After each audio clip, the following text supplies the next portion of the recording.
അദ്ദേഹം മുഖ്യമന്ത്രിയായിരുന്ന കാലത്ത് ഇവിടെ മുംബൈ ആക്രമണം ഉണ്ടായ സമയത്ത് അന്ന് മുംബൈ ആക്രമണം വരുന്ന സമയത്ത് ഈ കേന്ദ്ര സർക്കാർ തന്നെ രാജിവെക്കണമെന്നും പ്രധാനമന്ത്രി രാജിവെക്കണമെന്നും ആവശ്യപ്പെട്ടുകൊണ്ട് അദ്ദേഹം നടത്തിയ പ്രസംഗം ഇപ്പോൾ നമ്മൾ കാണുന്നുണ്ട്.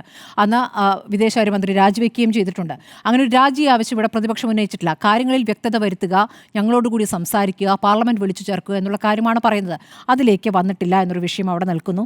മാത്രമല്ല ഇവിടെ ഇപ്പോൾ BJP ഇപ്പോൾ ഈ ഓപ്പറേഷൻ സിന്ദൂർ അത് വലിയ വിജയമാണെന്ന രൂപത്തിലൊരു യാത്ര നടത്താൻ പോവുകയാണ്. ആ തിരങ്ക യാത്ര, 10 ദിവസത്തെ തിരങ്ക യാത്ര.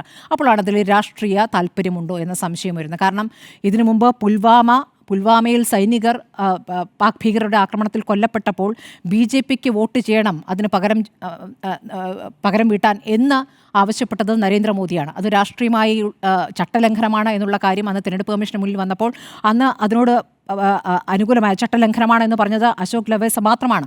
ബാക്കി രണ്ടുപേരും അതിനോട് അനുകൂലിച്ചില്ല. അന്ന് അതിൽ നിന്നും അദ്ദേഹം ഉരുപൊരിയാണ്. അപ്പോൾ അതിൽ രാഷ്ട്രീയമായി അതിന് മുതലെടുക്കാനുള്ള ശ്രമങ്ങളുണ്ടോ എന്ന് ഈ ദിവസങ്ങളിലേക്ക് എത്തുമ്പോൾ അല്ലെങ്കിൽ ഇന്നലെ കഴിയുമ്പോഴത്തേക്കും അങ്ങനെ സംശയങ്ങൾ വരുന്നു.